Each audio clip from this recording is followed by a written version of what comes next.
It's 2000 hours in the east, and Ross has got us up there and running. We're going to do the lighting of the candles. Shabbat Shalom, everyone. Welcome. Bruchim Habayim. I'm so glad to be back again. I missed everybody. It was 2 weeks that I missed, but I'm so glad to see you all. She's been working on her hair for 2 weeks. No, stop it. No, I haven't. Okay, we're going to start off with our candle lighting. Baruch atah Yehovah Eloheinu melech haolam asher kishanu b'mitzvotav v'tzivanu ladlik ner shel Shabbat. Finally, we're here. Yeah, that's my heavy duty lighter. It never fails me like matches would or anything. So we're gonna also continue on with the Kadosh today for the bread. Baruch atah Yehovah Eloheinu melech haolam hamotzi lechem min haaretz. Blessed are you, Jehovah our God, ruler of the universe, who brings forth bread from the earth. Very good. Next with the wine or your grape juice or whatever your beverage is. Baruch atah Yehovah Eloheinu melech haolam bonei peri hagafen. Blessed are you, Jehovah our God, ruler of the universe, who creates the fruit of the vines. Yeah. Shabbat Shalom, everybody. Welcome. Now, we always read the Shema Israel before we begin. And this is, of course, from the Moses Scroll, if you haven't heard. So, if you haven't heard the word, it's possibly, and we feel very strongly, the oldest version of the Shema that there is. Excuse me. Hear, O Israel, Elohim our Elohim. Elohim is one. And you shall love your Elohim, with all your heart and with all your soul, very exceedingly. And these words, which I am commanding you today, shall be upon your heart and taught incisively to your children. And you shall speak of them when you sit in your house and as you walk along the way, and when you lie down and when you rise. You shall bind them for a sign upon your hand, and they will be as bands between your eyes. And you shall write them on the door frames of your house and your gates, because Elohim made a covenant with you in Horeb in the day of the assembly. Speaking of Horeb, I have my all black Horeb hat with the big Horeb logo. it's nice. Got from HorebInstitute.com.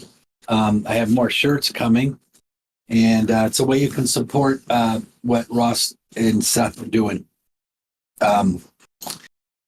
Ross, we always talk about, but Seth is the most underrated. Mm-hmm. I mean, he gives so much. He's behind the scenes. Behind the scenes, yeah. So I just want to give shout out to Seth. Of course, the importance of the Sabbath, the second commandment on the Moses Scroll: sanctify the seventh day, and you shall cease on it. Because in 6 days I made the heavens and the earth and all that is in them, and I ceased on the seventh day. Therefore you shall also cease, you and your animal and all that is yours. I am Elohim, your Elohim.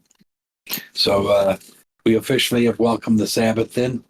I don't know if any of you caught Torah Pearls last night, but last night Ross and Jonah, they talked about the two accounts in the Hebrew Bible. One gives the reason for the seventh day Sabbath is that because God rested, and another account says the reason is because I brought you out of Egypt with a mighty hand, and that's how you shall know. And the Moses Scroll says he rested on the seventh day, and that correlates very well with Genesis. It does. It does. My view of Genesis was altered by Dr. Gerald Schroeder, which I had the pleasure of having coffee with in front of the Temple Mount and talking with two other people. But I had read his book, and I'm a scientist, and we took off. Mm-hmm.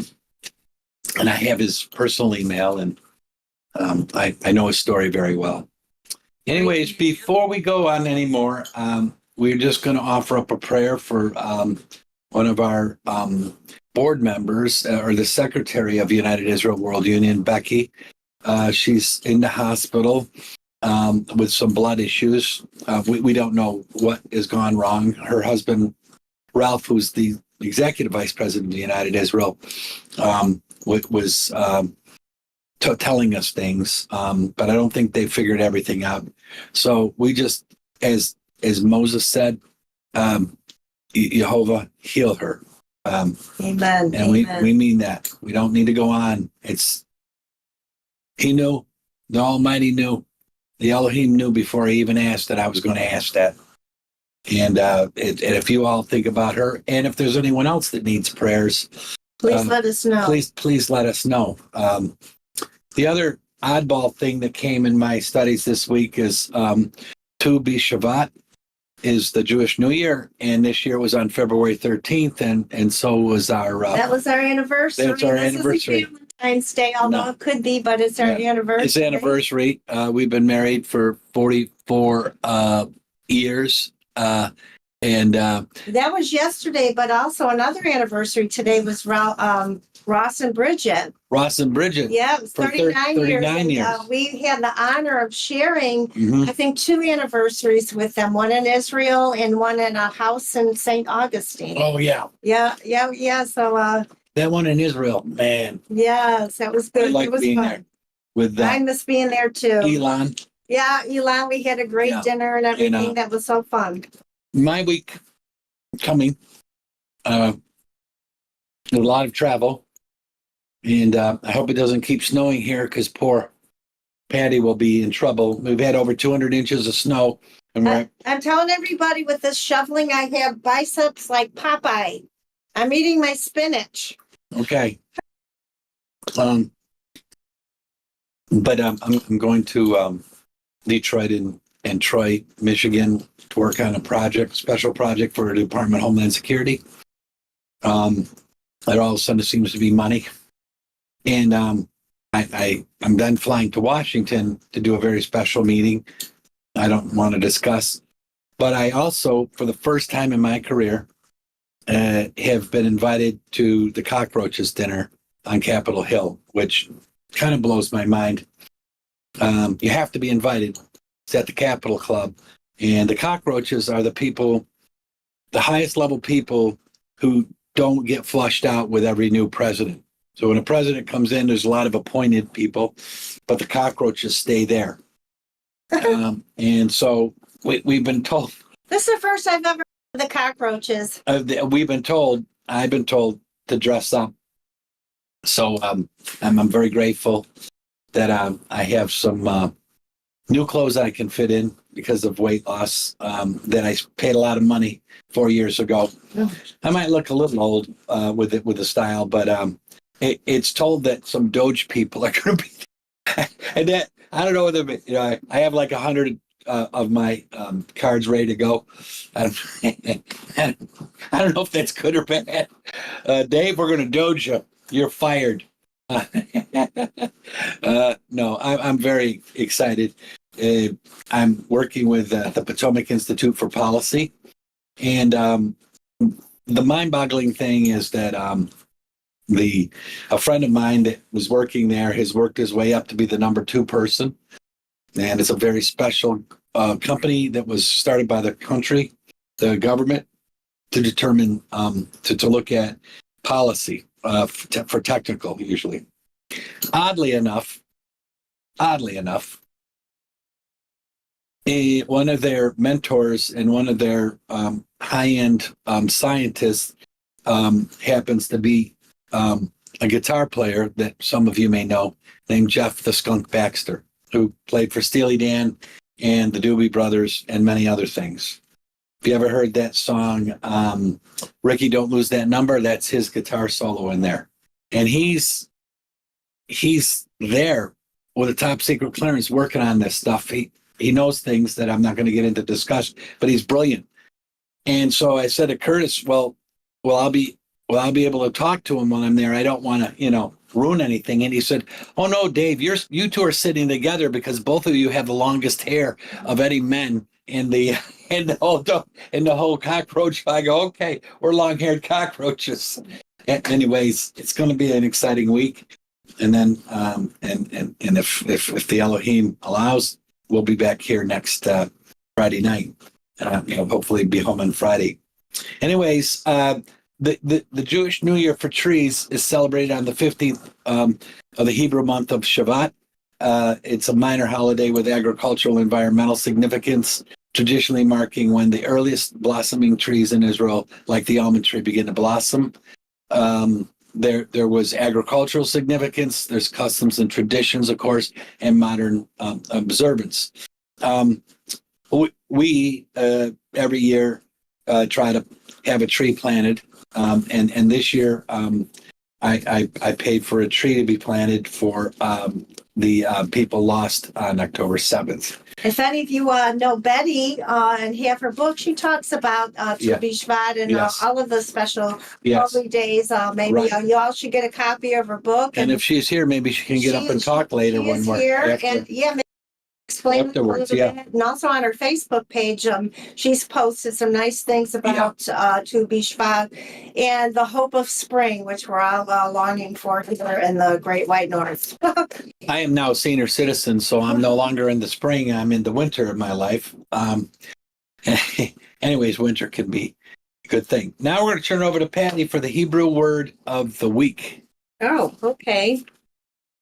I'm so excited about this Hebrew word of the week. As I am every week, I get excited about this. But today's word is shafat, and for some reason the T is missing from the shafat. I got a little, that was me. Oh, okay. Yeah, it's hard to get all these fonts and everything, the Hebrew font and everything lined up, but it's pronounced shafat. Yeah. And in this situation in our Torah portion tomorrow, it's the verb version of, as opposed to the noun, a judge. This is the verb to judge, and it basically means to judge, govern, vindicate, and sometimes even punish. It kind of encompasses a lot of judicial leadership activities and within a community and a nation, and can also imply the act of vindicating the righteous or punishing the wicked. And we're going to read about that tomorrow. They've done that before. Okay. Punish the wicked. Hebrew word of the week, the examples for next, right? You said, yeah, but I'm not seeing it. It's not lining up. There's some of it missing. On the next day? Oh, there is? Yeah. I'm sorry. All right, that's okay. That's all right. I can kind of remember what. Anyway, The next day Moses took his seat to judge. yes, in our Torah portion tomorrow, Exodus, which is Yitro or Jethro, Exodus 18:1 through 20:23, we read about Moses being overwhelmed for having to listen to all the grievances of the people and having to pronounce judgment on them. So he gets some advice from Yitro or Jethro, his father-in-law, saying, I think Hobab's a better name. He's from the south. saying that this is way too much of a task for you.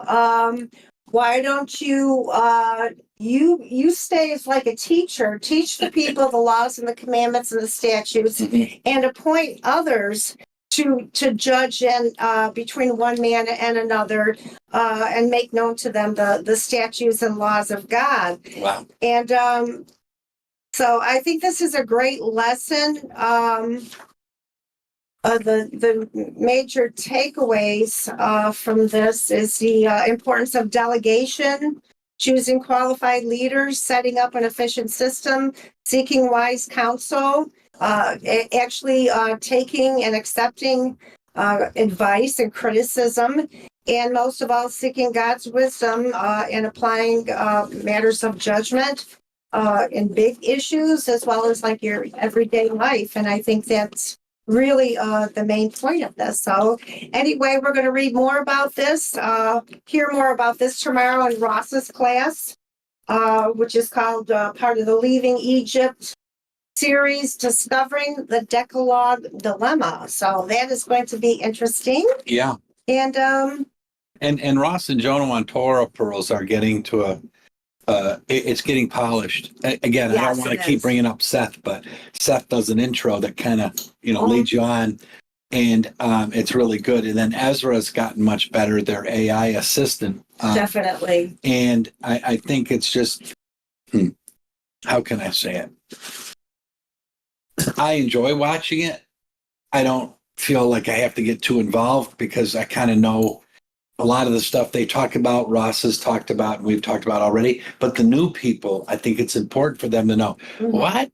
You mean there's an E and a J and a P version and a redactor? And sometimes they will get down to the nitty gritty, Yeah. and they will pick apart, certain words, and that totally Yeah. change the meaning of some of these verses and our long Yeah. held beliefs and things that challenges them. And Yeah. I like that. But just to bring my point home, there's people that have never heard of these documentary hypothesis and Right. all this other stuff and Friedman's book. And I think what Ross and Jono do is like, It's wait fascinating. a minute. That did Moses run up and down a mountain like a marathon, like Mhm. 12 times, or what do you call it? He called it something last night. I wasn't listening that closely. The triathlon? No, a handoff race. What's that called? Ross, help me out. Passing the torch? It says, yeah, my eyes. A relay. A relay. Now we know that Har Karkum, and of course, Jono's gone off and doesn't believe in that anymore. He's wrong, but again, I'm not going to argue. He's not here. But you could run up and down Har Karkum all day long. Moses was obviously in good shape, and Ross is saying the Gulf of whatever. These need Windex. You want me to go clean them for you? No. Okay. But the point is, it isn't this huge mountain that you thought it was. And I love Cecil B. DeMille. I mean, Charlton Heston. It's a good story, and it gets people thinking about it. But unfortunately, it has some major mistakes. And what was Aaron allowed up or wasn't he? And where these priests come from? I mean, they talked about that last night. Where these priests come from? No, we don't have no priestly laws yet. Well, the priestly writer put them in, and there's nothing wrong with that. People get all upset sometimes. No, the meaning is still there of these beautiful things. Say what you want. The 10 are still there. The Shema is still there. And there's a lot of things. Speaking of which, we are going to read the book of Yes. chapter 11 of Proverbs, and if I could get Clody to come up. I'm so excited about this. Yes. And anyone else, I hit the invite. Anyone else that wants to read, just let me know on Discord. You have to be on Discord to read, unfortunately. So it's one of those things that. There we go. It's one of those things where it's too hard to do on YouTube.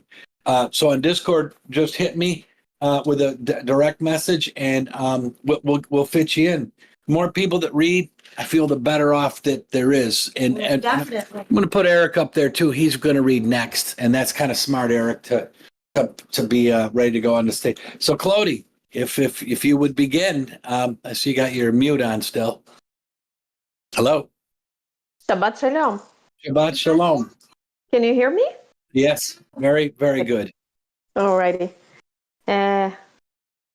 Should I start? Yes, you got the first Okay. 1 to 11. Go ahead. Perfect. So, a false balance is an abomination to Yehovah, but a just weight is his delight. When pride comes, then comes shame, but with the lowly is wisdom. The integrity of the upright shall guide them, but the perverseness of the treacherous shall destroy them. Riches profit not in the day of wrath, but righteousness delivereth from death.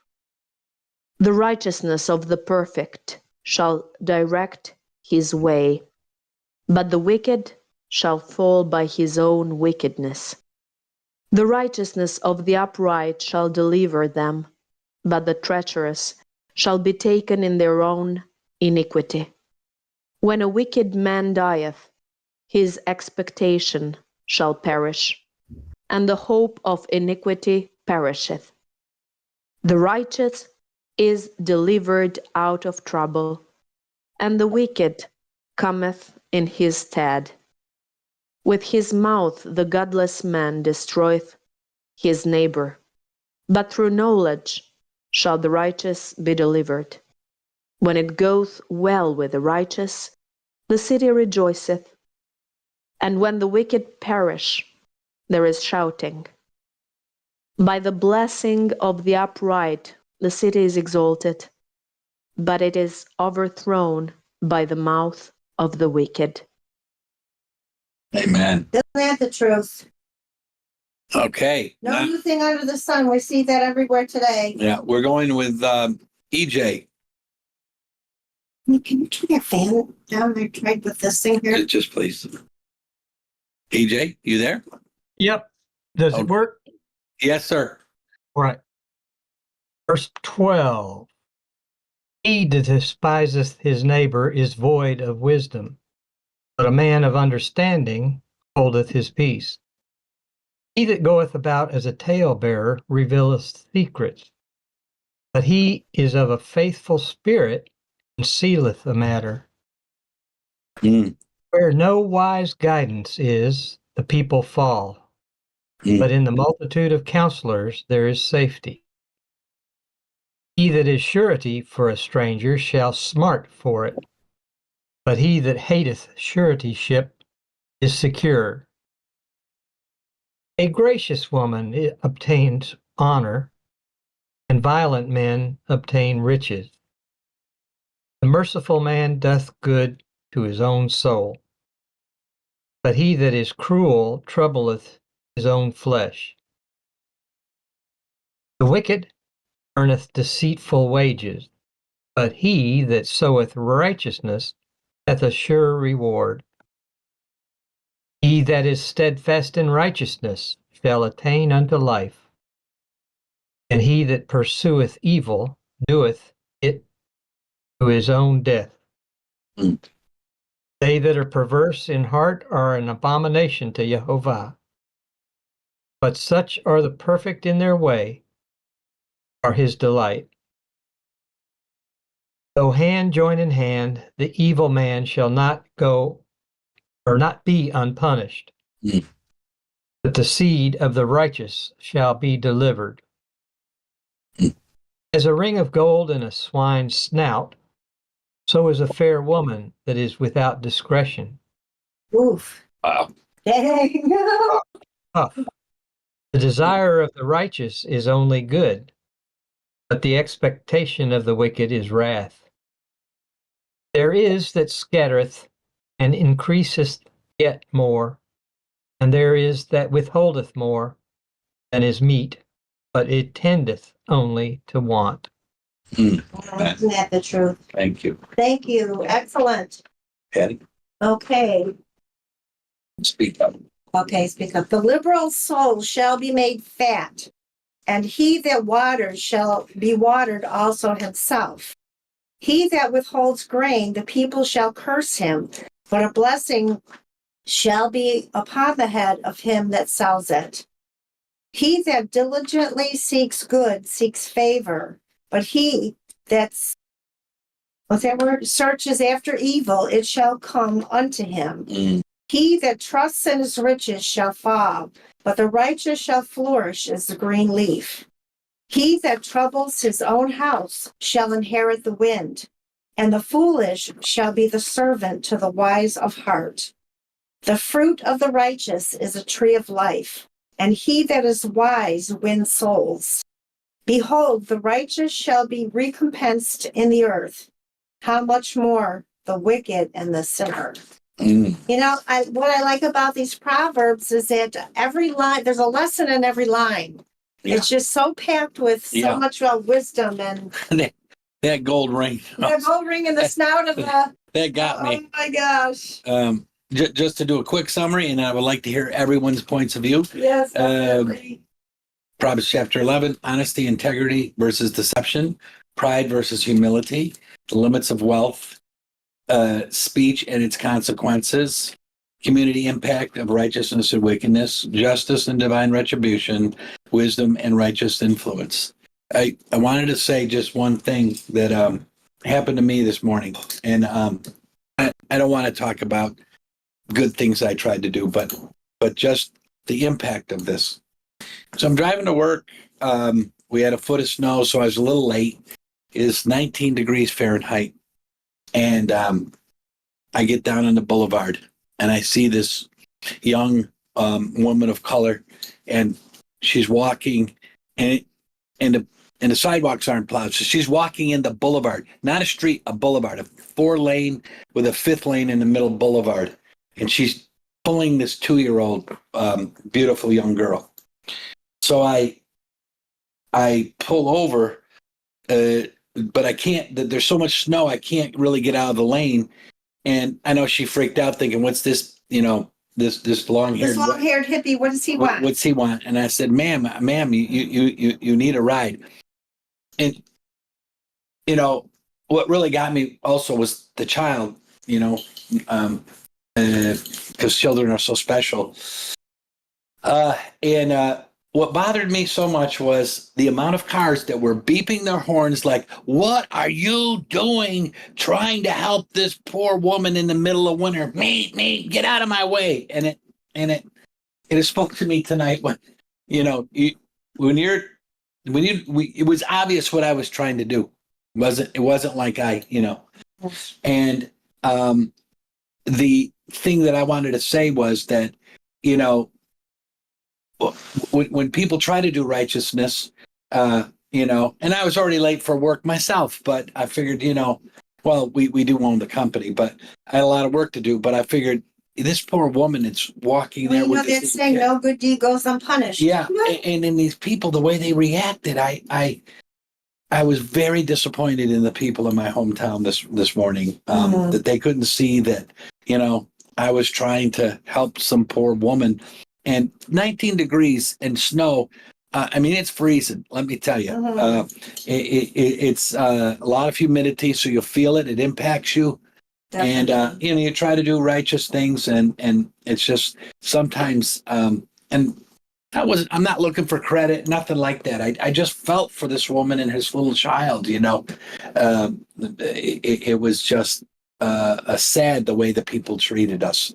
Right. And I feel very upset about Hopefully that. It was just ignorance that they didn't really know what you were doing. Now they know. Well, maybe. The snow is piled into the streets. We really have not 4 lanes, but 3.5, there's only so much where you can put the snow. At the end of the day, we're running out of places. The snow officially is taller than me. Yeah. On our deck, and I'm trying to throw it over. Yeah. And it's getting harder every time. The good side of it is the snowpack will give us extremely beautiful water supply this year. Yes. It's good for the earth. And the people in New York City will do very well too, because their water comes from us up here. It's God's water, but I'm just saying, comes from up north, the Adirondacks and so forth. Anyways, I'm sure y'all have had these kind of issues, but it's kind of like when you're reading the Proverbs, it's like, to those people beeping, you should be reading the Proverbs. Yes. And I don't mean to talk a lot about that. What y'all thinking? Eric, Clody, I know that is Nikita here. Anyone who's got any ideas they'd like to talk about this, I would like to hear it. Yeah. Anybody? Yeah. Clody, Can I say something? Please. Yeah. Yeah. So I really loved the video that Ross did on Tovia Singer. Oh, okay. Yeah. The he was going after Wes, and Wes was saying, this is Matthew wrote the book of Matthew, and Tovia Singer. Yeah. I thought it was done very well. I wonder if have they seen it? Well, if Tovia, I'm sure they have. Ross, I don't want to steal Ross's thunder. What did you think, Cody? What'd you think of it, Clody? I mean, this is a perfect moment where we could quote Proverbs 11:1. A false balance is an abomination to the Lord, but an accurate weight is His delight. Yeah. So it ties to the Proverbs. It says, Ross says. So yeah. So Yeah. I think that's what as soon as I opened the Proverbs today, I was like, okay, this is just like Ross's video. I think that we should really try to keep the same balance, the same measures all over. I mean, if we help our people and our family and the people that we really care for, we could also help other people that we see in the middle of the road, as you saw one, Dave. Yeah. And the other way around. I mean, if we help strangers, let's see if somebody in the closest circle needs our help and so on. Yeah. I mean, No, I'm all for doing that. I happened to see this lady, and the spirit came to me. I don't know what people say. I'm not a Christian, but I do believe God. I believe that all these things are tests for us and lessons for us. I won't say tests, but lessons. And we should be listening and learning. And it's Ross isn't the only one that teaches. Dr. Tabor's not the only one that teaches. I think we all are teachers and we're all students. Yeah, but your neighbors are your teachers too. Yes, definitely. The person that gives you the most trouble is your teacher. The person who triggers you. Yeah, I have some trigger people. Yes. I have some trigger people in my life, and I have to deal with it. Right. My point is, I thought Ross did it with class. That's what I liked about Ross. And he used Tobia's reasoning to go. It was just perfect, Ross. It was a fumble on the 3-yard line, as they say. I don't mean to bring in football. The season's over. Yay! But I had to ask you just one question, and I won't go on about this. Do you know where Montenegro is? Oh, yes, I know. I now have business in Montenegro, so I thought I would tell you that. Oh, that's perfect. That's a perfect place. Yeah. Okay. I love that there. Just, I mean, it's Montenegro means the Black Mountain. Oh, okay. Montenegro. Yeah, the Mountain of Black. Yeah. Yeah, and it is named. It is called so because Crna Gora. It is in their language. It is called so Crna Gora. What? Montenegro. Yeah. And it is called so because the mountains are all over the place, and you cannot see the moon on a moonlit night. So that's how the name.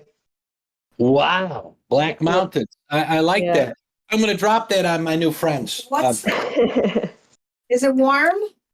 It's warmer than Rome. Yeah. Thank you so much. I appreciate that. I didn't mean to derail our discussions, but it's just I know it's near Albania. Map, yeah. And it's a pretty large deal, and I have to go there. And I don't even know how to get there. Like American Airlines, I think I'll have to fly to Italy and take an Italian airline. Italy, yeah. Italy, yeah. It's okay. And I don't mean to bring it up on the Sabbath, but I thought, there's Albania, there's Montenegro. She might know about that place. It'd be like you ask me, have you ever heard of Canada? Yeah, exactly. It's 3 hours ride from where I lived. 3 hours and a half. All right, good. Yeah. You speak Montenegrin? Is there a different language? Oh, it is a very different language. So no. Okay, it's Slavic. It's Slavic. Oh, yeah. Now I understand. That's really good because of what they do there. I get it. And I also wanted to. I cannot find the one with the council. The verse with the council. Oh, the proverb? Okay. Yeah. We just see here the Oh. council. But I think that we are blessed in that way because we surely can pray God for counsel. Yes. And I think most of us, we can call each other or Oh. write to each other and Yes. get some counsel, and not to, in order not to be rushed in decisions or comments or whatever. Council was about the Hebrew word of the day and the verse. Is that what you're talking? Was that about the Hebrew word of the day maybe instead? No. It's one of the verses of the proverb 11. Yeah, And but I cannot. did you read it? I cannot find it. I lost it. But did you read it, your part, or was it in another part? I think it was from Eric, verse 14. There you go. Julia knows. Julia knows. So it's where no wise guidance is, the people fall. But in the multitude of counselors, there is safety. Yes. Yeah. That Yeah. was the one that I really loved. I mean, Yeah, that's someone at the door. Yeah. In engineering, to tell you that when we're looking for a solution to a problem, there's something called the Delphi survey. And what happens is you get a bunch of engineers, you ask them to answer this question, and the most common answer will be the best answer usually, but not always. And it's kind of like you have your counselors. How would you do this? So I got to tell you one quick story about counselors that happened to me. My dad said my name should have been Walter Mitty, if you know what that means. sorry, I lost you. Walter Mitty, he's this guy that thought he would go and do all these things all over. And there was a story about him that, he went from one extreme to another, and it's very interesting. Okay. But anyways, so one day, I'll just cut to the chase. I was invited to give a paper on prognostics in electronics to NASA in Huntsville, Alabama. And I was really, excited to go do the paper. So prognostics are what's going to happen. So diagnostics, when you diagnose, already know, yeah. So in an aircraft or a spacecraft, when you look at the diagnostics, says I can run, let's go. But prognostics are how long can it run, and what can happen. What can happen. So I kind of had this modeling thing that I did, and when I used to have a brain, which escaped, it's left it somewhere because I read the paper and I can barely understand it. Thought, who was this brilliant guy? Oh, it was me. I like that. Yeah. So the issue is this. I go up to the top floor of this beautiful place, and this gets to the counselors. Trust me. I go up to the top floor of their building, and there's this, 30-foot oak desk where everyone was sitting around it, and there was a podium and this big screen. So my paper is put up on the screen, and the secretary, an old woman, comes out and said, would you like a pointer? I said, of course, ma'am, I would love a pointer. And she gives it to me, but she won't let go. And she said, this was Warner von Braun's, and I want it back. And I'm like, wow. Why did you tell me that before I started giving my talk? I'm sorry. And that kind of flipped me. But then when we were done, they told us a story about counselors. And Warner von Braun brought all the German scientists and engineers with him. And so when we, in our world of reliability, we give percentages. So we can have something like 99.9999% successful. Well, then that's a go. All right. So in German, 9 means no. So Warner von Braun would say to the first one, Wilhelm, yes or no? And he'd say 9. 999. And when he got enough 9s, he said, okay, that's the answer. I'm sorry, but that's I don't know. I gotta put that Good in my good book. counseling. I'm like, oh my God, that's counseling, all right. No, that's a whole different story. But anyways, I really like those ideas. We And don't find something here from, okay, yeah, please. All right, thank you, Clody. thank you, You're welcome. from Libby My here. pleasure, always. All right. Libby says, I'm a firm believer that chance meetings, crossing paths are not by chance. Right. Jehovah puts opportunity in front of us to see what we will do Yes. with the situation. And many times we fail our moment to reflect the love of Jehovah and reflect his image. And she just ends with saying, always his timing, and such a time as this, we must reflect his righteousness. Yeah. I totally agree with that, Libby. Thank you so much for your comment. I'll tell you this, and I don't want to sound regretful, but this comes from my heart. Those people that I left me in my life, I wish I had paid more attention to and reflected on those relationships. And it's easy to say that after they're gone because you can't speak to them anymore. But we take people for granted But we do take people for granted. in situations. Well, that's except for Roth and Seth. I don't take them for granted. But, No. but no. I mean, it's mind-bogglingly powerful when you can no longer speak to someone. Well, who was it that said one of the biggest mistakes we make is we think that we have time. Right. We always assume that we have time, and sometimes time runs out. Time.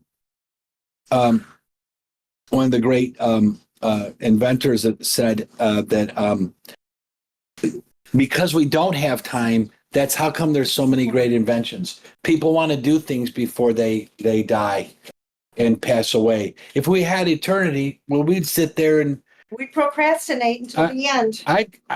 I'd go out and ride my bike or what, you know what I'm saying? Like when you know you don't have that much time, Right. 100 years is not a lot of time. Well, so sometimes a deadline is a good thing. It is.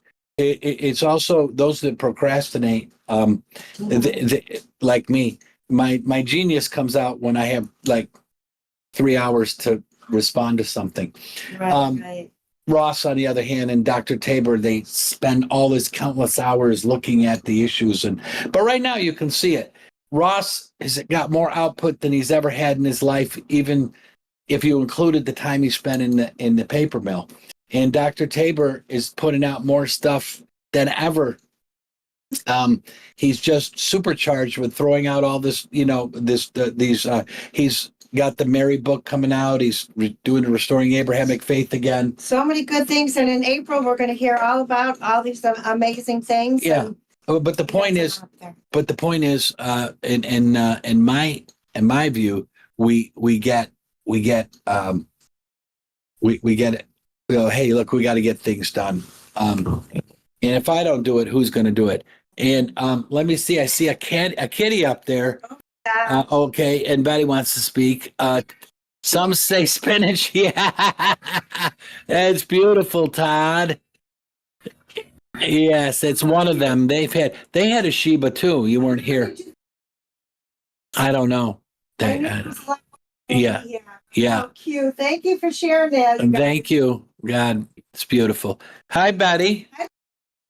Hey, Shabbat Shalom. And Shabbat hey, shalom. guys, Angel and Todd, I love your kitty. Yeah. So cute.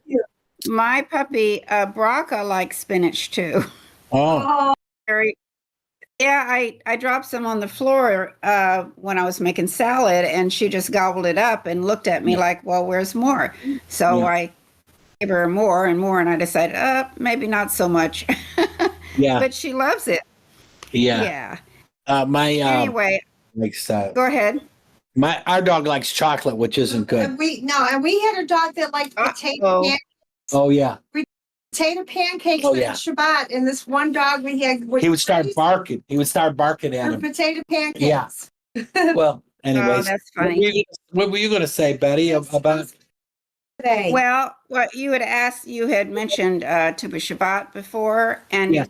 I just want to say a couple of things.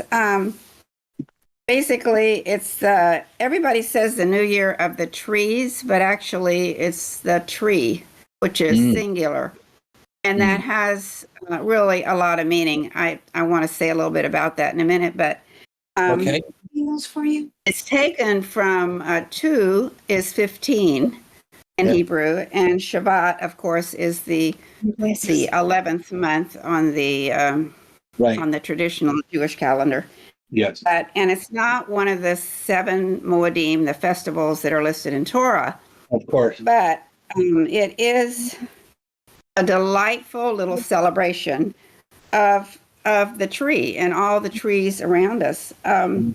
And I think it teaches us valuable lessons as far as teaching, connecting to the Creator Yeah. and to one another. Mm. The one thing that I thought was interesting, well, it has to do with renewal and new life and Thanksgiving. Mhm. And it's usually in January or February. I Right. thought it was interesting, during Sukkot in Israel, it's the rainy season. Mm. And but it takes the end of Sukkot until Tu B'Shabbat for the sap to start rising in the trees. Yeah. Because rains saturate the ground. And so I read a couple of days ago that the almond has already budded, Wow. the almond tree in Israel. Mm. So anyway, I thought that was interesting. But, if you think about a tree has cycles in its life, and so do we. Yeah. Because we have periods of winter where things are kind of dark, and we may feel isolated. Yes. And then, then we kind of, during this time of year, we go, wow, I think it's time to wake up. So we wake up. Yes. And, the moon has cycles too. But the interesting thing, one of the things about Tu B'Shabbat that I thought was interesting is that what's I going to say? Oh, it talks about, in Job, it says there's hope for a tree. Yeah. If it be cut down, then it will sprout again and its shoots will not cease. Yeah. Well, is that not like us? Yeah. When we die, Yeah. I believe that we're going to be Yeah. raised back up. And so that's interesting. And then in Deuteronomy 20:19, it says that a man is like a tree in the field. Yeah. Well, how? Because in Jeremiah 17:8, it says that man shall be like a tree planted by the waters and Yes. spreads its roots by the river and shall not see when the heat comes, for its leaves will be green and it won't be anxious in the year of drought. Yeah. And I just think that's interesting. And you think about what trees need and what we need. Yeah. They need water, they need oxygen, they need soil, they need to take root, all of these things. And it's like us. Yeah. But I love the verse. It's in I think Psalms 3. It says, it indicates that trees are going to rejoice and even dance and clap their hands. Yeah. And I just love that. There's a song about that. The trees of the field will clap their hands. And I used to dance with that and just be so happy because I'm thinking, it's the whole creation is going to rejoice when Hashem comes. Yes. Not just us, but every living thing is just so important. But anyway, I did put, and I don't know how to put a picture on here, but That's okay. I did put a picture on Discord. I think Angel said she saw it, and Clody saw it on my Facebook page, but it is a picture that says it all of this about trees. It has a picture of a large tree, and then next to it, it has a skinny, thin tree. Mhm. And that thin tree is suspended in air. It Oh. doesn't have any roots. It's attached to the larger tree. Mhm. And it explains in the little thing under it that I didn't write, I copied it, but that the smaller tree, that it would die if it didn't have this big tree kind of sheltering it, and it takes care of it, and they share the nutrients and everything, and they kind of merge and become one. Mhm. And I think I thought of that when I thought about, everybody says Tu B'Shavat, the new year for the trees, but it's the tree. Oh, there it is. Oh, Wow. thank you, Don't put it Chloe. up there. Clody put Isn't it up that there. cool? Yeah. And I just think that's see. phenomenal. Yeah, Yeah. Yeah. here. You think also about a mother with her child, Yes. and without the mother, there is no child. I mean, and actually, the mother has to reject the child for it to be born, and to me, the creation has the same signature of the Almighty on And then it. recently they found that the child's DNA stays with the mother for her whole life. Yes. I just read something on Yes. That's what happened to you with that second kid. No. Only kid. Well, and it also said, Patty, in that same article that I read, that, the mother and the baby, the fetus, share cells. And when the mother is sick, the little cells, some of the cells from the baby, the Yes. fetus, rush to the mother to help heal. Yeah. And the same when the baby is sick. I mean, that is so amazing. That's miraculous. That's the design of the grand architect, the creator. Yes, Right. definitely. He has No, a but design. right now, actually, if you think about it, we're really all one in each other, and we're Yeah. one in the creator. We just Mhm. don't realize it yet, Yeah. Mhm. but Well, we will.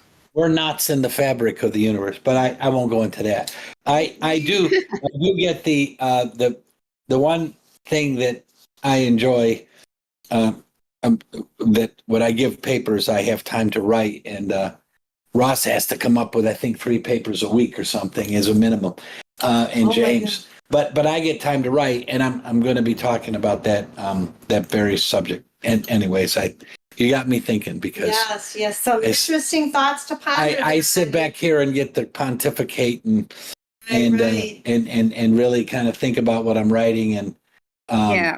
and then Patty reads it and then gives me all these other new ideas that I didn't think of, and I have to rewrite it. But it's not like I got to be ready for 10:30 Central Time on Shabbat. Oh, So I know. and that's Right. Miriam says here that cycles of all life is ever revolving. I Yes. think it might mean evolving. no, revolving. They revolve. Yeah. Revolving. Yeah. Okay. Yeah, that's a great point, Miriam. Thank you. You know, It is.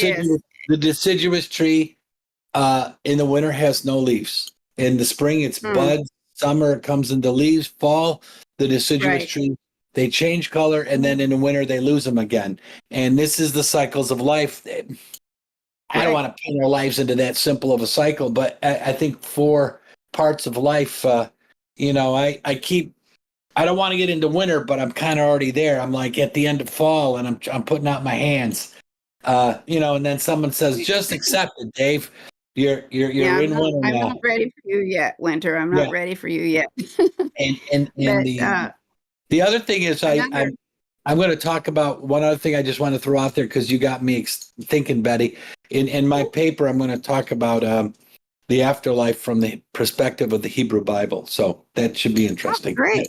Anyways, one more thing, a quick Sure. thing about Tu B'Shavat is traditional to like get together with friends and to start with a glass of white wine, a little bit, yeah, and then to signify, the rains and the sap, and then you keep adding a little bit of red and a little bit of red until you have red wine. Wow. And that is, kind of a progression. and then you eat the different fruits. And there are, the 7 species of Israel are barley, wheat, olives, dates, grapes, and pomegranate. But anyway, when I was teaching, and you'll have to just forgive me, just laugh a little bit if you want, teaching my pre-K kids, I had a class in the synagogue where I was a member, and I was teaching them about this festival, and I had these 7 species, these fruits, and the two grains on each one of them had a plate. And I said, okay, now I want to teach you. I want you to look at your plate, and I want you to go around from right to left and make a circle. And you name them. Yeah.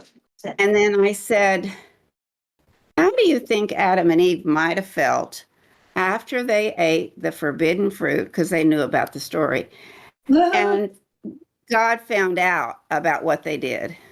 Yeah. Well, they would say, and this is a mnemonic, okay, but for barley, Y, wheat, O for olives, D for dates, but why? Oh, dear God.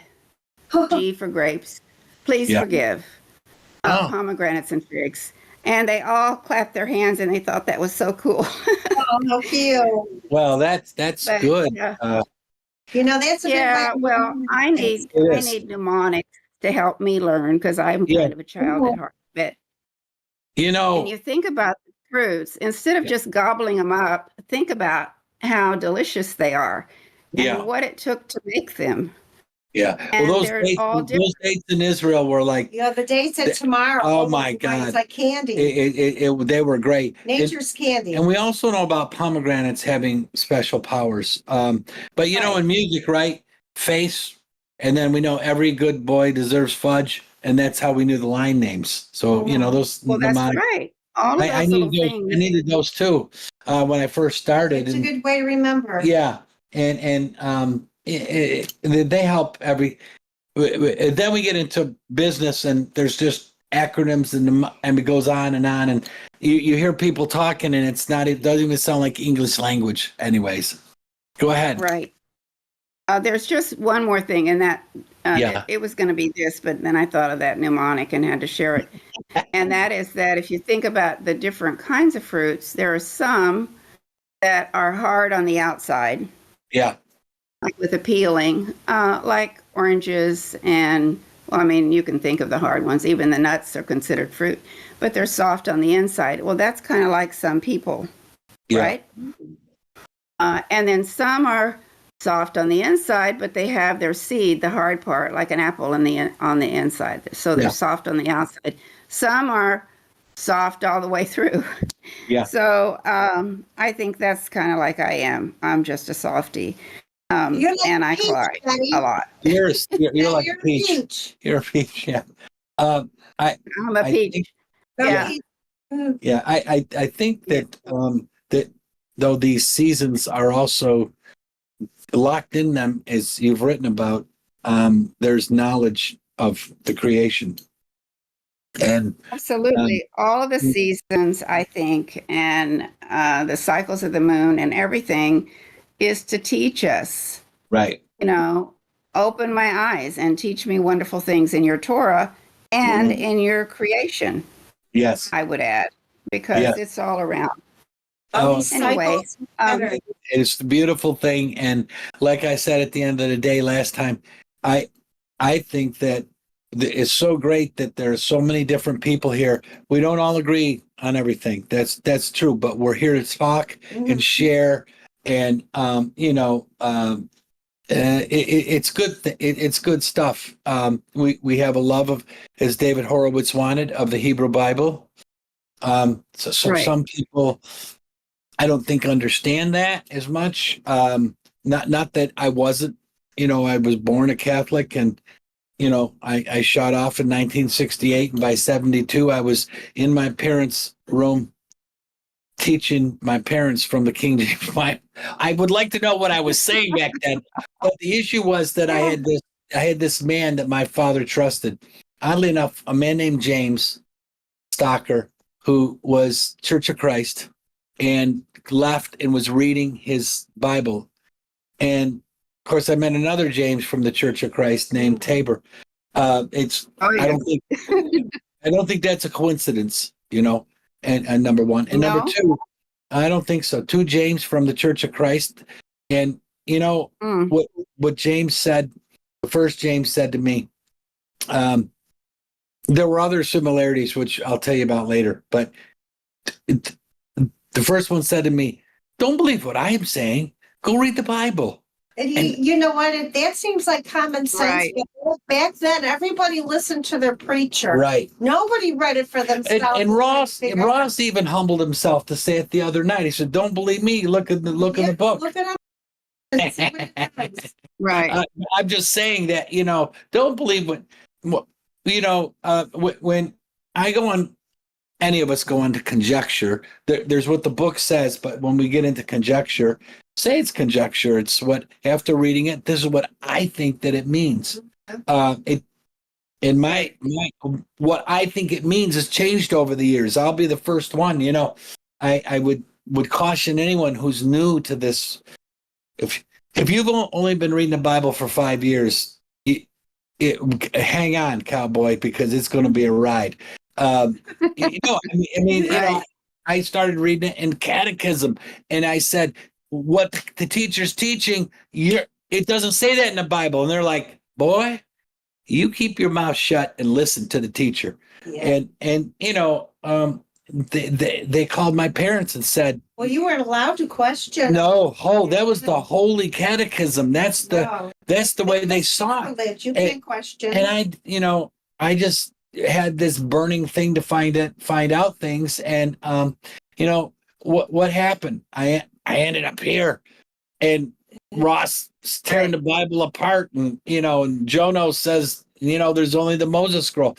You know, how did that happen? Well, you keep peeling the onion, and you realize, what did God tell Moses? It seemed Well, like like that new T-shirt Ross has. What did it say? What did Moses Yeah. really write? right, and that's a big deal because Yeah, because that's what we're back to. because the issue is, did God change his mind all those times? I doubt it. There he is. I doubt. Sure. Right. I doubt it. What did Moses? I doubt that. Those for sale. They are. Oh, They are. Yeah.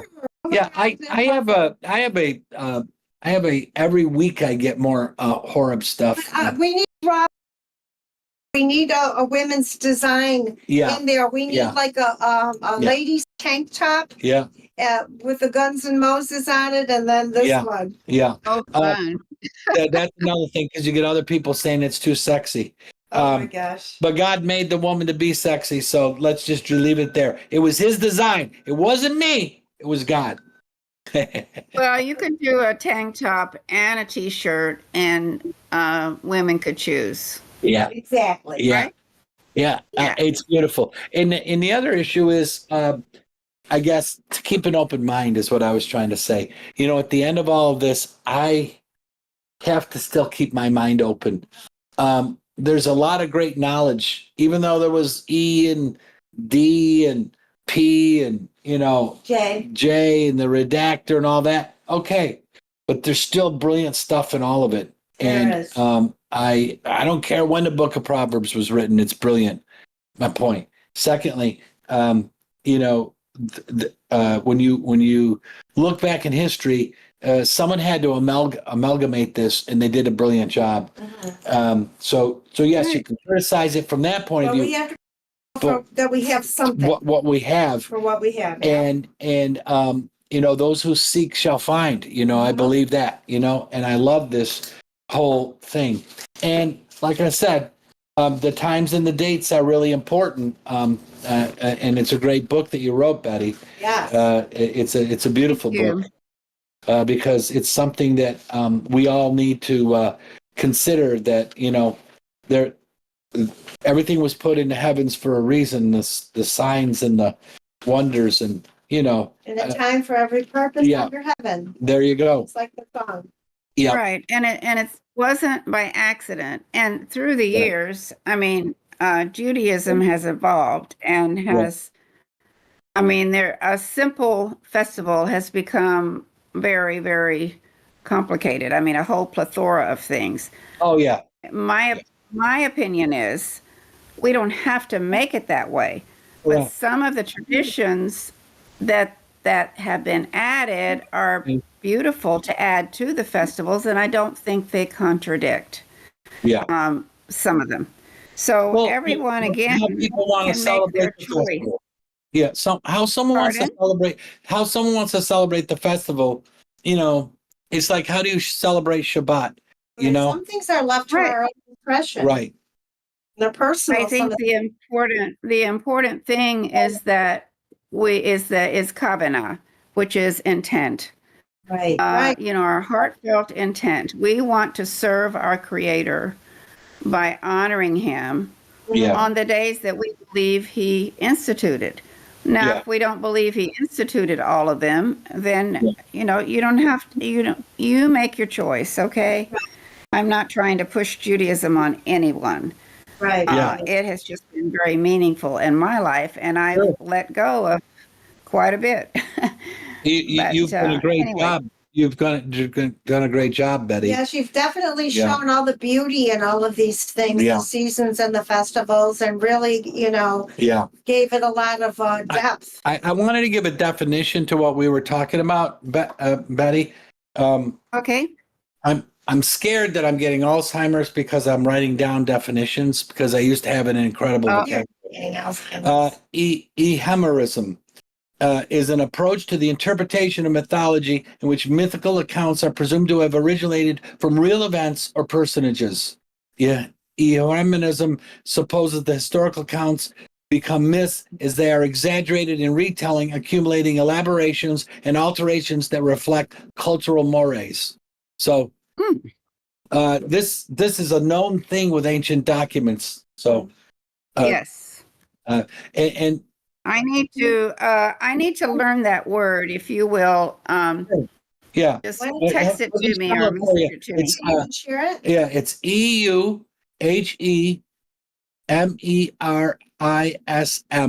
Euhemerism. Euhemerism, and it's not something that's bleeding inside of you. Kind of like euphemism, only euhemerism. Euhemerism. And Well, that, maybe my little brain can remember that. I'm not sure. I'll text it to you, Betty. I'll text it to you. Okay. Yeah, Okay. I just want you to know that's it'd be great. Libby has a comment here. Different things help us relate more and give more meaningful directions. Yeah, This is very Yes. true. All of these things, myth and storytelling was a way of conveying a bigger truth. yes, Throughout history, they didn't have documents, and a lot of people told stories yeah, to keep the truth going. yeah. And everyone kind of exaggerates their story to accentuate the ideas that they're trying to tell you. What's important to them. And I understand that. You know what I'm saying? Right. It's really. And Libby also says that she appreciated Betty Alisheva helping us to understand the culture and traditions I share even with my Christians Yeah, friends. Yes. So you're getting a thank you here, Betty. there's a lot of great Christians that tune into Ross every Shabbat, Yes, and definitely. Right. they say things that I totally disagree with, but they're in a path, and I'm not going to throw a rock. Some of the things I say and Right. Never, Oh, never. stop. No, yeah, I disagree with things I said 5 years ago. So yes, I disagree with what I posted disagree. on Facebook. like my friend said, if there's two Jews in a room, there's at least three opinions. Absolutely. and there's nothing wrong with that. Our God created us to question, and our God created us to pontificate these and think about these things. And wonder. Yeah, and wonder Meditate. what is the meaning of life. And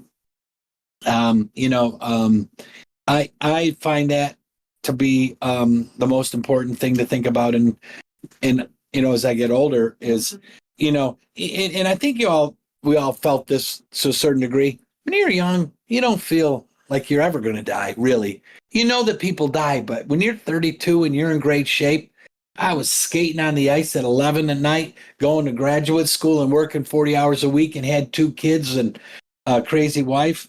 Hey, well, no, but I'm just saying, I didn't think I was going to die. I didn't think I was going to die. But you know what? I see that a little differently now. Okay, Libby Bond says, my grandchildren love me sharing these things, and it does give them much to grow on. Yes. So it is great to share it with the younger generations. Yeah. All these things that we're learning and passing it along. Yeah. And So true, Libby. yeah. Yeah. Yes, thank you, Libby. What's the matter? No, I was just trying to see. Someone's giving me brain juice. All right. Yeah, and everyone's got that. Trust me. Oh, by the way, this is the last Shabbat of the 11th month. Yes. And so we can keep that in mind. And towards the end of this week, we can start looking for another new moon. Yes. And, with each new moon, it's a time of renewal. Yes. For us, if we take it, really every morning is a renewal, but the moon is as well. So yeah. No, thanks for letting me share. Yeah, and remember what Aviv was? It was not Nissan, it was Aviv. Abib, It really. was Aviv, which actually means green ears of barley. Green ears of barley. Can't wait. And we don't start the year. I've studied this a lot years ago. I got a new. You don't start the year until the moon after the green ears of barley show up, and that's the way God did it. So it could be a month off. That's the problem with God. He's going to start the year when he wants to start the year. Anyways, yes, I got a paper if anyone wants to see that. I think I shared it with Lando if he's still around. That was probably 30 years ago when I studied all that, because I thought it was so important to get all this correct, and I think it's great to understand it, but I don't feel, there is still going to be uncertainty with these things. You don't know for certain a lot of these things. I think it's more important what you do with what you do with your life than, the Sabbath really doesn't start till Saturday morning. That whole argument. And no, I mean, people have that argument, and that's fine. But I feel good with the Genesis interpretation. Mm-hmm. In the beginning was darkness. And then God created light, and that was the first day. The day ended. That's the way I see it. I do too, but if someone else sees it another way, they can see it another way. And at least they called Shabbat something important. I think that's really good. They consider it. That's important. Yeah, that's an important thing, and I think that's a great thing. Like I said, I personally see it as the way Genesis tells it. Right. But we're open. We're still open to a better explanation someday. We just don't know right now. And right. We always learn new things. Yeah. And like Miriam says here, inquiring minds want to know. Yeah. And that's important to keep. And God made us that way to question. To stay curious like that. But that doesn't mean disrespect. No. I respect the Catholics in the sense that, look, that's their faith, and God bless them, and at least they have a faith. Yeah. Some people don't even care. Well, and it's at least somewhere to establish a moral ground. And I can make a lot of jokes about that, but I won't. But the issue becomes like for anybody. I have a lot of friends that are evangelicals, and they pray for me when I'm in trouble, and I accept those prayers. I mean, whether God accepts them, I'm not God. Let God be the judge of those people, and of me too, because I've done a number of. We had a friend that said you can be sincere, but you can also be sincerely wrong. Yeah. And I always thought that was a good point. James Saporito, God bless him. Libby Bond here, she makes a point that we should give an answer for why we do what we do, and an answer to the Most High. You're responsible for what you do in this life. And I feel I always want to have an answer if somebody asks me why I think this, why I believe, why I do this. So that's a great point. And another thing, that Ross has mumbled a few times out there, which is good. But it's the truth. So let's just move it to Christianity for a moment. Your pastor isn't going to be there when Holding your hand. it's like, you believed all this stuff because someone told you. Would you have jumped off a tree or off a bridge or off a mountain if someone told you to? You know, that parents said that, you know. Mhm. And when people were smoking and kind of lighting up the dope and stuff, my parents would say, well, if they were out there killing other people, would you do that? I said, Ma, you know, she offered me. What was I supposed to do? It was Adam and Eve. But the other issue is, I'm just being honest. The other issue is this. It's been a long time. The other issue is this, that we are responsible. Right. And that's why I work really hard myself to try to learn the truth about the matter. And I cling to the log and you know, and to the Shema. What's that? Oh, yeah. Yeah. Todd says his pastor said our walk was on a slippery slope. Yeah. Yeah. There's nothing to grab onto anymore, is there? Well, wait, there's these 10, right, Todd? There's these 10 commandments or 10 thoughts, 10 words, how to set up a society and 10 thoughts. I think it's pretty good for the creator God that does. Livy also says we all start the journey somewhere. Yeah. But the main thing is to start and to continue to Correct. learn as we look to Absolutely. to guide. And you got to start somewhere. And one other thing that happened to me, personally, Betty, and I'm sure it happened to you. You read a Bible passage 10 years ago, 20 years ago. This is what it means. Right. Well, read it 20 years later. It means a little more than I thought it meant, you know? Anyways. Well, you know, what started me on this journey through the divine timeline, as I call it, is the passage in Genesis. Yeah. It said God put the sun and the moon in the, you know, for signs and seasons. Well, I thought that was winter, spring, summer, and fall. I didn't realize it had anything to do with the new moon and the cycles. And that was like the very first, I call it, spark that hit me. Bet. Yeah. And I could not let it go. And I just had to study and study. And I think the more we study, the more we learn, and the more we think, I didn't know that. I need to keep asking questions. Sure. And I think the closer, well, Rabbi Skobach had a little thing, and he said, we're closer to God when we ask questions. Amen. Than when we don't. Right. Yeah, So, that's true. Ignoring it. All right. We got here. we got Todd Keaton up, Betty. So I'm going to let him talk a little bit. All right. Hey, thank you. I'm saying bye. Bye. Love y'all. you. Love you. Shabbat Love you shalom, too. Todd and Angel. Jill and the cats. Shabbat shalom, everybody. Shabbat shalom. I just wanted to add on to the to this walk that we're on. Yeah. Whatever. Yeah. I really wish I had I guess a videography of the process that we went through with our church. Oh, I mean, The point that we're at now, because I want to tell you what, stand-up comedians don't have enough material for that. Oh my gosh. I can imagine. Yeah, I've given Ross like a few situations we've been in, but that doesn't even scratch the surface. I mean, it's wow.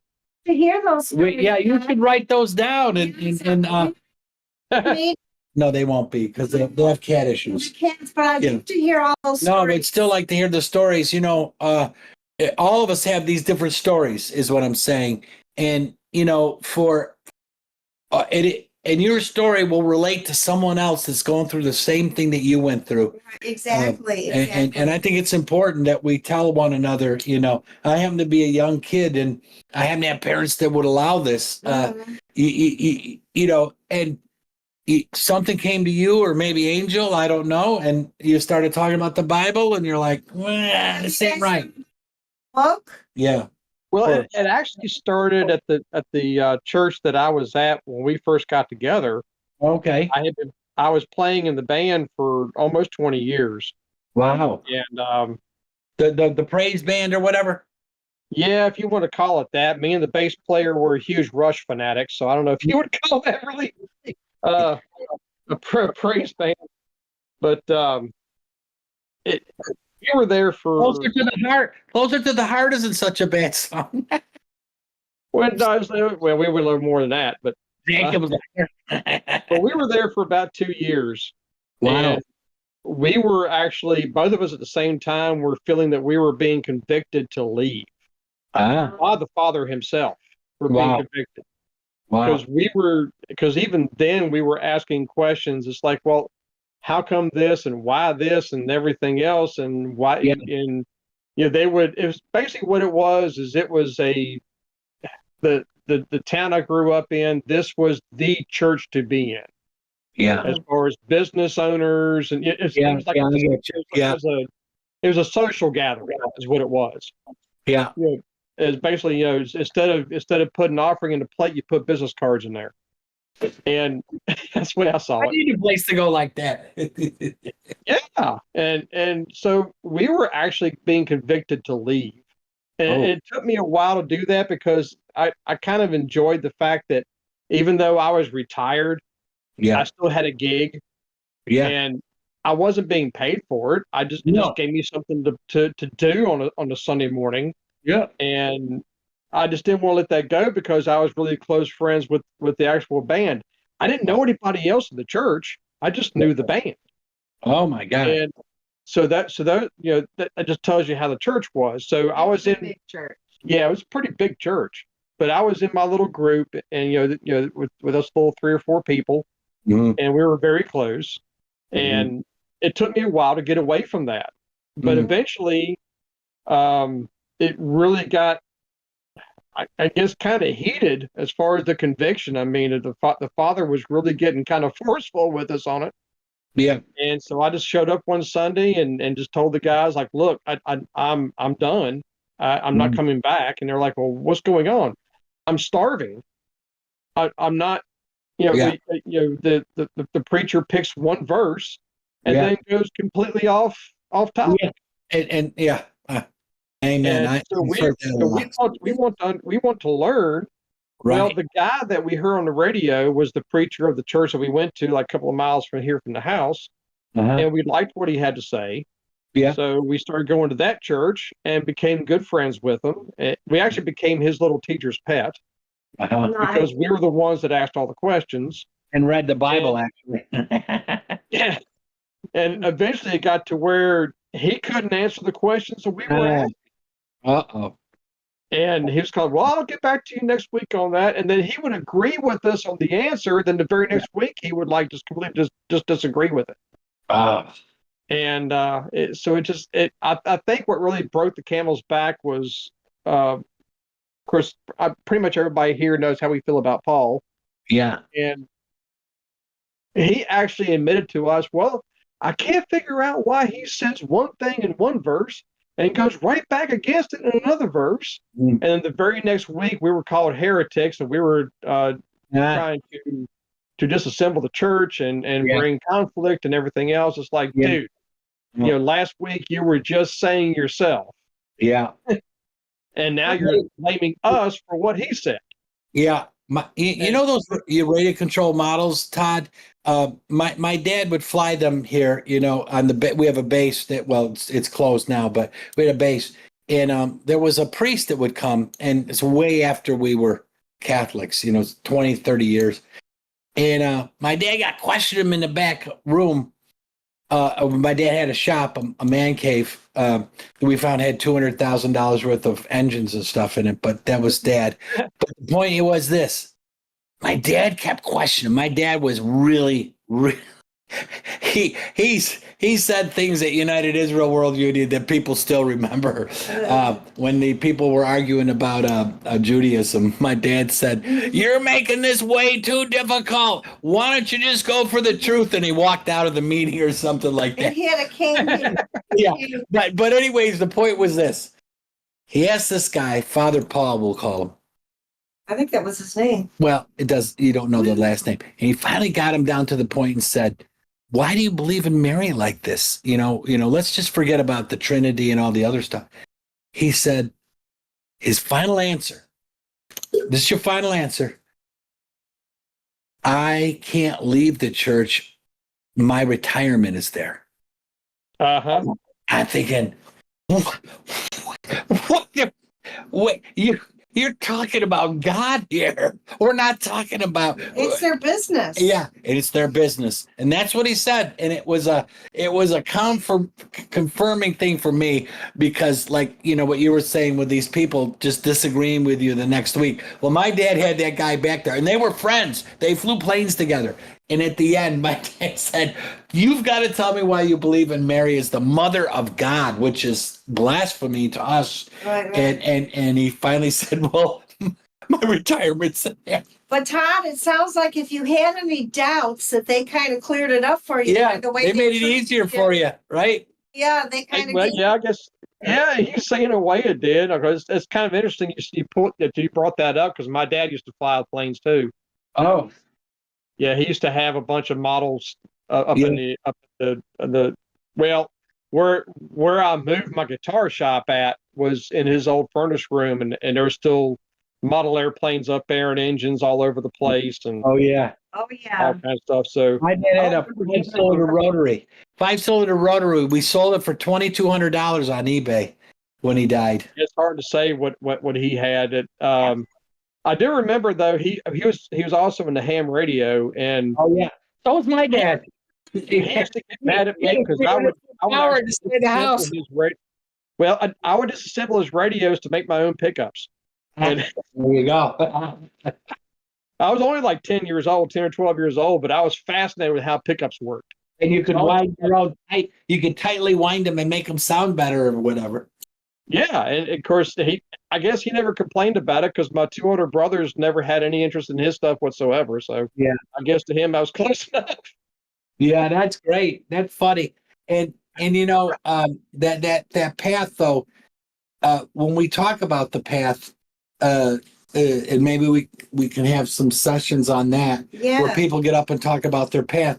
If other people hear it, then it might say, hey, someone came this way before, Right.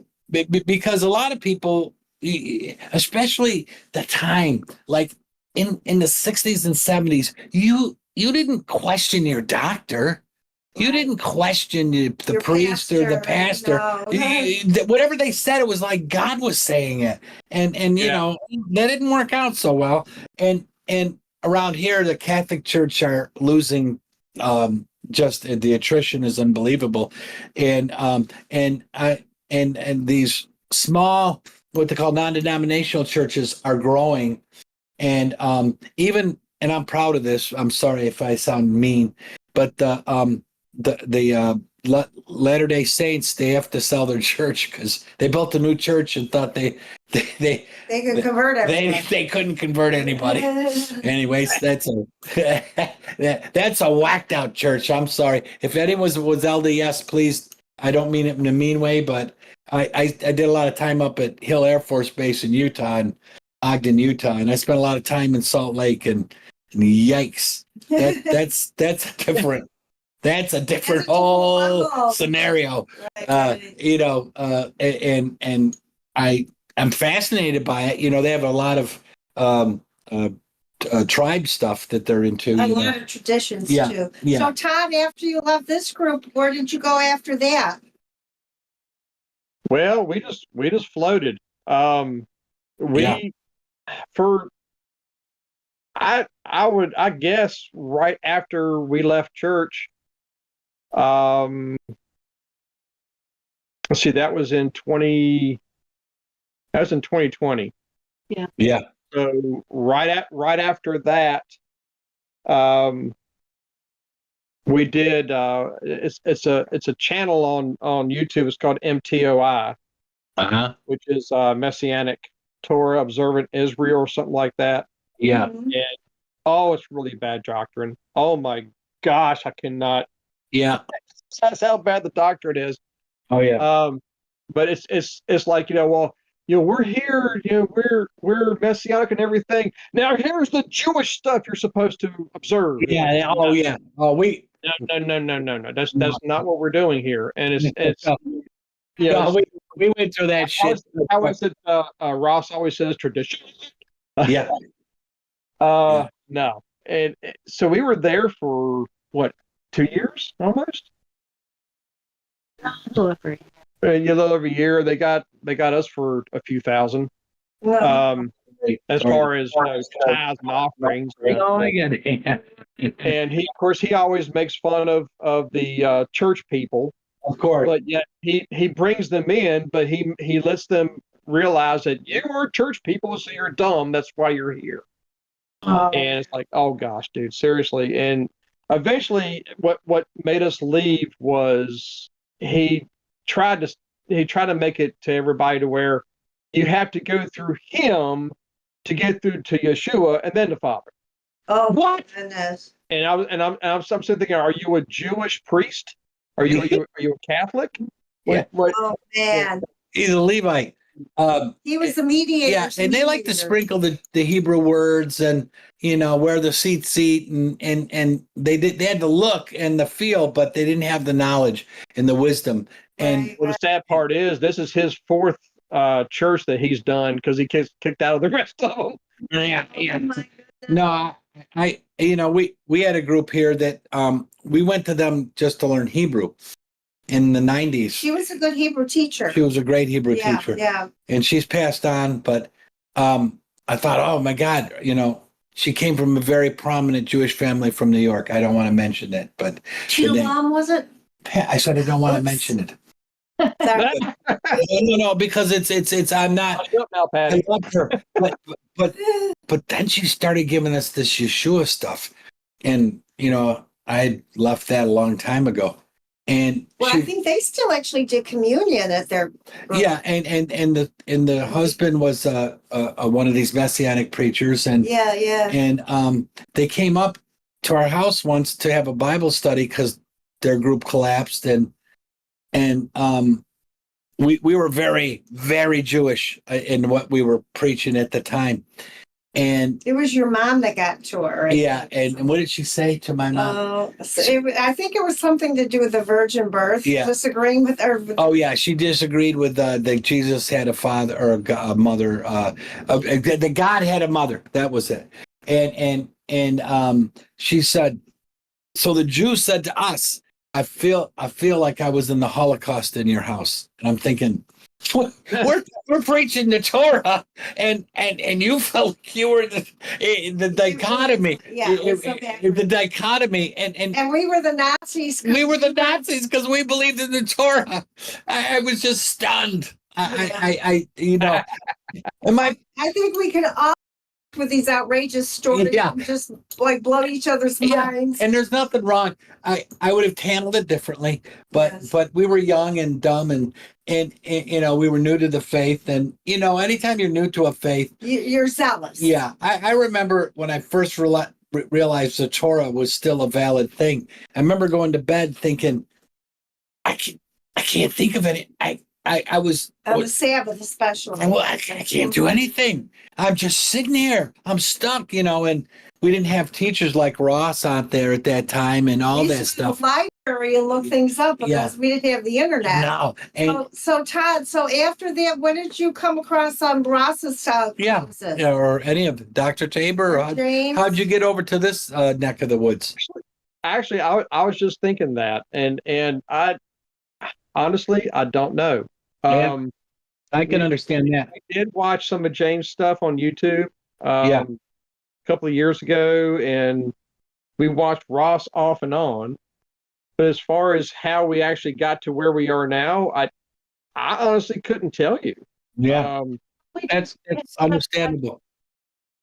We just kept watching Ross's videos and like, why did we agree with this guy? Yeah. The things that we did. I love it.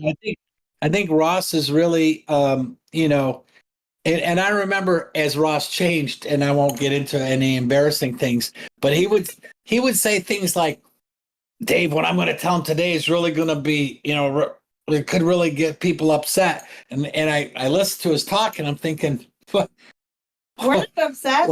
what did you say that was so bad, Ross? But you know, at the end of the day, all roads, I think that Ross has to make a t-shirt that says this, all roads lead to Horeb. Yeah, I like that one. Yeah, why don't you? All roads lead to Horeb. Yeah, there you go, Ross. And It's a nice t-shirt. anyways, no, that's good. And I understand how you finally like, how did you get where you're at right now? Well, I really don't know, because Right. it was all these things I was doing, and I find that an amazing thing that, God leads us, the Father, he leads us to, And him. sometimes like you shifted into another universe, Right. and you don't know how you got there. Yeah. And I think the other issue is that when it becomes easy for us, to listen to Ross and people who are really dissecting the Bible in a very good and intelligent way, I think it impacts our other learning that we did, and at the end of the day, it becomes an amazing understanding. And like I say, I feel stronger about the book than I ever have. I understanding how it was put together, and there were political factions, and Ross came up with the issue, like if you look at Kings and Chronicles, it's Fox and CNN, and Yeah. I like that analogy. That's a great analogy. Because one, depending on who you're talking about, the other can't do any wrong, and I feel at the end of the day that we are somewhere, we're trying to stay in the middle, and understand the truth. And I don't care who it offends, and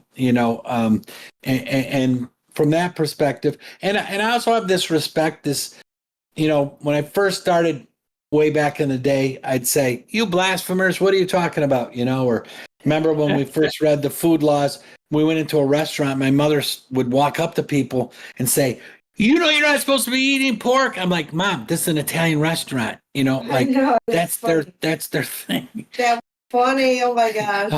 I mean, she'd say, "You shouldn't be eating this stuff," and I'm like, "Ma, let's just." So Todd, do you have parents, and how do they deal with that? Yeah, or Angel, And either Angel, one. are your parents still living? Well, Dad passed away a couple decades ago, and he was also a sit-in preacher, and I guarantee you, me and him would have bumped heads. Yeah. As far as Mom, she pretty much considered us to be Jewish and just canceled us out. Wow. Sorry about that. With us, and we took care of her. Yeah, she kept the door closed to her bedroom and shut us out. So, Wow. I think she was, Is she still living? no. She passed away several months ago. But I'm sorry. she was mad. She was already mad at me because I left the church. Oh, okay. And I think to her it was like, well, where's my ride? I think that's pretty much what it was, because it was like I said, it was a social environment. So Yeah. it was her little gossip area. Yeah. As far as Angel, her dad has passed away, but her mom, she's Pentecostal, but she just kind of She agrees with everything we say, but she still won't let go of her. No, of course. No. of her ways. I know a lot of people like that. And I think that Patty asked, as far as how we got here, because not long after I left the big church, we prayed to understand what truth is. Yeah, there you go. And we wanted to know what truth was, and boy, was it handed to us tenfold. Yeah. But he does it in like stages. Yeah. And so Sure. he tests us of, well, here's the next one. Booyah! How do you think about this one? And you have to absorb it and everything. What I thought was interesting, though, is that during the walk, that he only gives you, I think, what you can absorb at that time.